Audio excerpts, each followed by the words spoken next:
माँ सारी सखियाँ इकट्ठी होके कहती हैं, दो ठग बीच बसे एक ठगनी।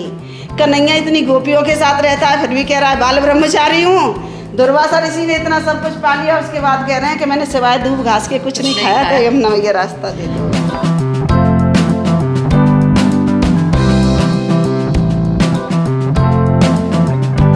और यहाँ पर ऐसा कहा जाता है कि बंशी वट में राधा रानी ने श्री कृष्ण जी की बंसी को छुपा दिया था।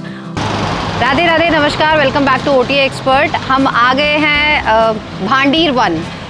ये वो स्थान है जहाँ पर राधा कृष्ण का विवाह हुआ था। और ये जैसे मुझे बहुत अभी ये पता चला है कि राधा कृष्ण का विवाह हुआ था, क्योंकि जो राधा कृष्ण का प्रेम था वो किसी भी बंधन से बहुत ऊपर था। तो इसीलिए मुझे नहीं पता था कि उनका विवाह हुआ था। इसी तरह से बहुत लोगों को नहीं पता होगा, लेकिन आज हम इसकी पूरी स्टोरी आपको समझाएंगे और दिखाएंगे, और यहाँ पर किस तरह से उनका विवाह संपन्न हुआ था और क्या क्या चीज़ें हैं। नवीन भैया भी हमारे साथ हैं जो हमें बताने वाले हैं, और इस जगह पर लाने वाले यही हैं हमें। तो आइए चलते हैं Bhandir Van. Hello everyone, welcome back to OTA expert.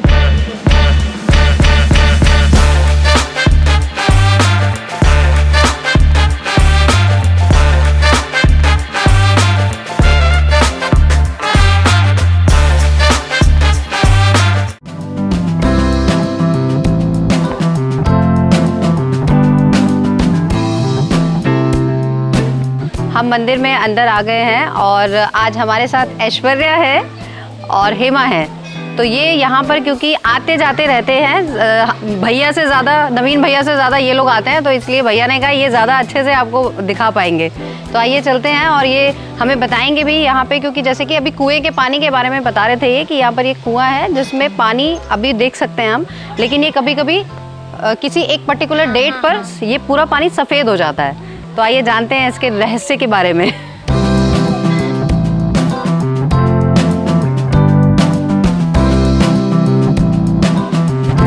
देखिए हम उस स्थान पर आ गए हैं जहाँ पर राधा कृष्ण का विवाह हुआ था।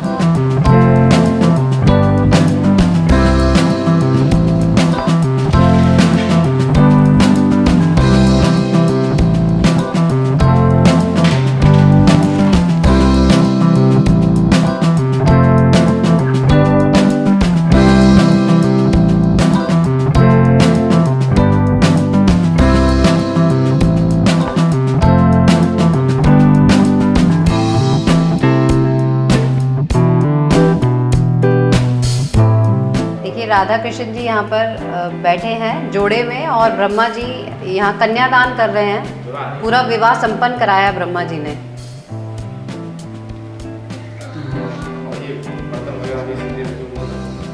हाँ, ये जिस तरह से पूरा मंडप बनाया जाता है उसके ये बर्तन देखिए इस तरह से रखे जाते हैं। ये पूरा मंडप है।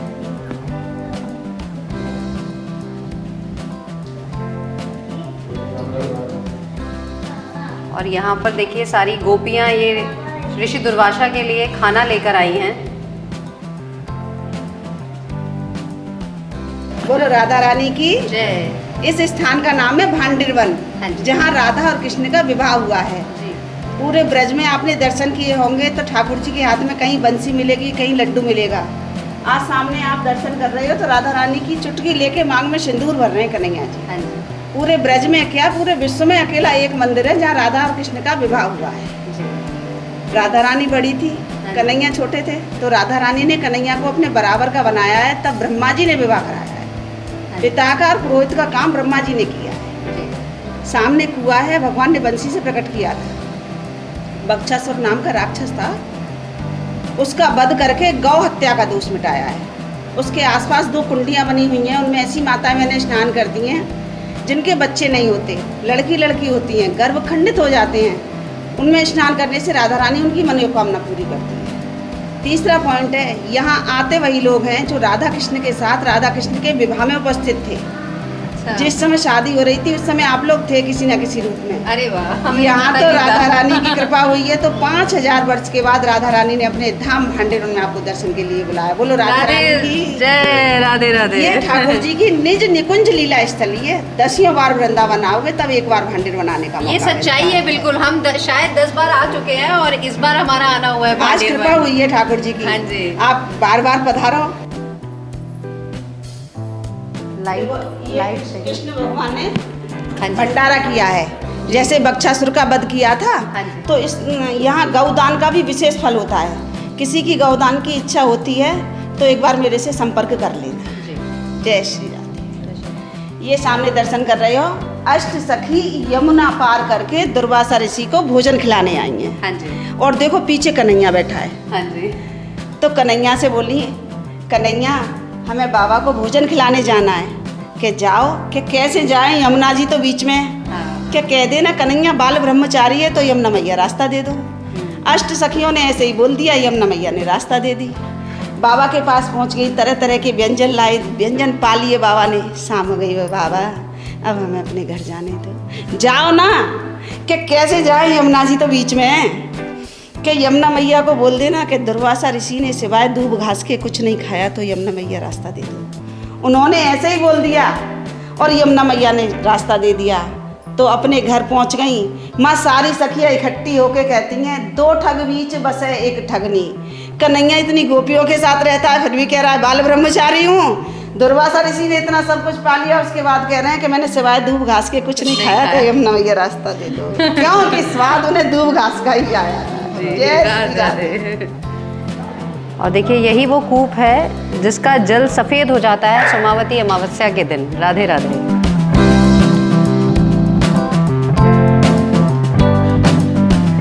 और यहाँ पर ये गोबर से स्वस्तिक के निशान ये बनाए हुए हैं। स्वस्तिक ये मन्नत मांगते हैं लोग तो बना के जाते हैं यहाँ पर। ये कुआं गौहत्या के प्रायश्चित में भगवान ने बंसी से खोदा है। अच्छा। सोमवार की अमावस्या को इस कुएं का जल सफ़ेद हो जाता है, दूध जैसा। सारे तीर्थों का जल है। सोमवार जिन माता बहनों के संतान नहीं होती है, लड़कियां होती हैं, होके मर जाते हैं या अन्य मनोकामना होती है, वो यहाँ स्नान करके गाय के गोबर के स्वास्थ्य के लगाती हैं। 100% मनोकामना पूरी होती है। इस कुएं के दर्शन मात्र से 24 अवतारों के दर्शन का पुण्य प्राप्त होता है।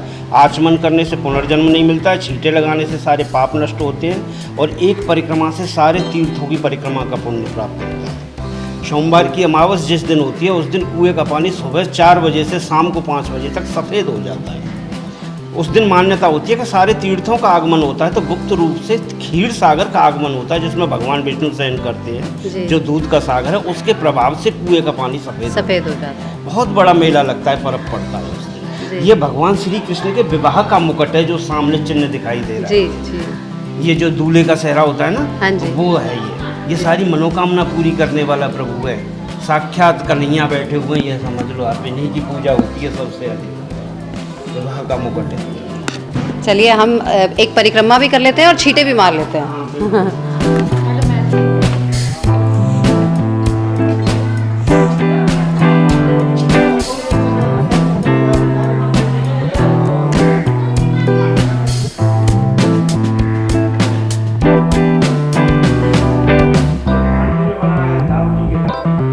जी जी जी।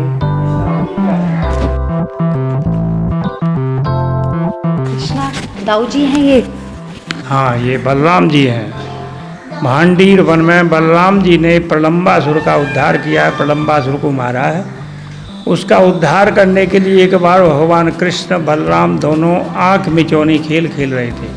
उसी समय प्रलंब आया है और प्रलंब ने जो है आग्रह किया है, तो भगवान मना करने लगे, भाई हम अपरिचित आदमी को शामिल नहीं किया करते हैं। तो बलराम जी ने कहा कोई बात नहीं है, हम कर लेते हैं, लेकिन हमारी शर्त इसको मंजूर होगी तब।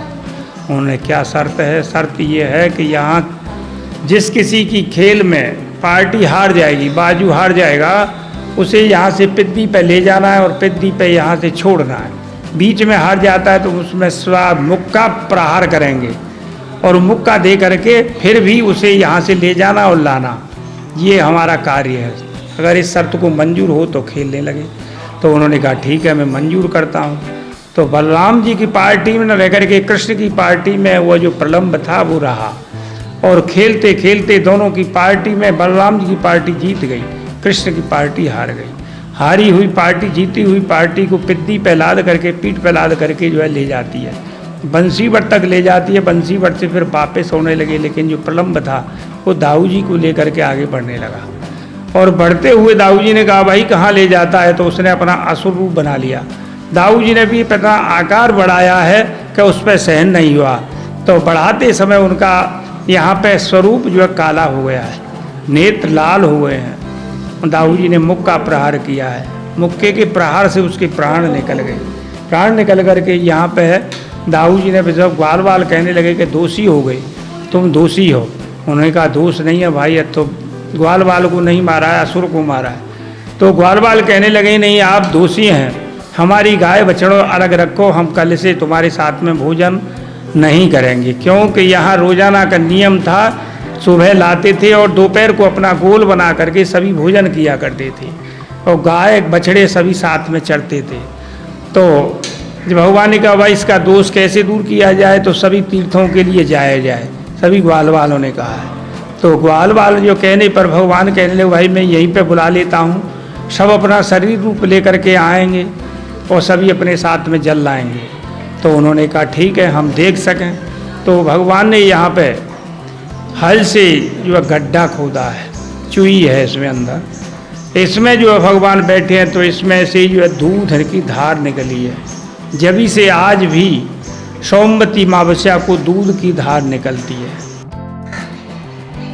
यहाँ पर जयमाला की रस्म हुई थी। ये देखो मंडप। हाँ जी, ये मंडप की तरह ये पूरा बना हुआ है, देखिए जुड़ा हुआ है, पूरा मंडप है ना, ये मंडप ही है। अच्छा ये है ना मंडप, देखो। हाँ जी, ये मंडप के 4 जैसे स्तंभ होते हैं। देखो ये है मंडप के 4 सिस्टम, ये है 1 है 2 है 3 है और ये 4 है जी।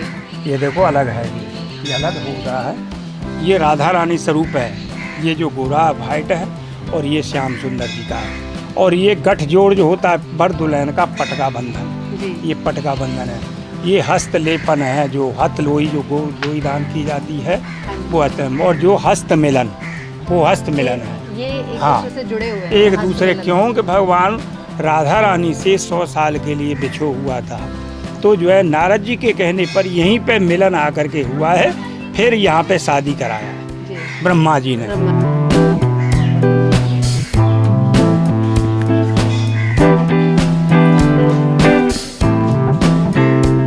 बहुत ही सुंदर विवरण और बहुत ही मुझे बहुत अच्छा लग रहा है यहाँ आकर। ये सब जानकारी मतलब हमें तो पता भी नहीं थी, और मुझे लगता है कि वीडियो देखकर आप लोगों को भी जब ये चीज़ें पता चलेंगी तो बहुत अच्छा आपको भी लगेगा, और आप यहाँ आकर दर्शन कर सकते हैं।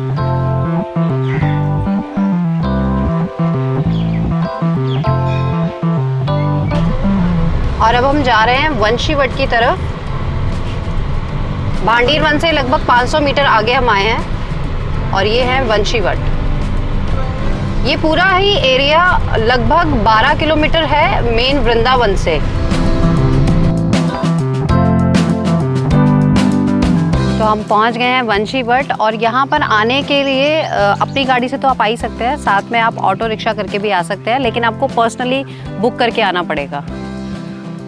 और यहाँ पर ऐसा कहा जाता है कि वंशीवट में राधा रानी ने श्री कृष्ण जी की बंसी को छुपा दिया था, और इसीलिए यहाँ पर अगर आप ध्यान से सुनेंगे तो आपको पेड़ के अंदर से बंसी की आवाज़ सुनाई देगी।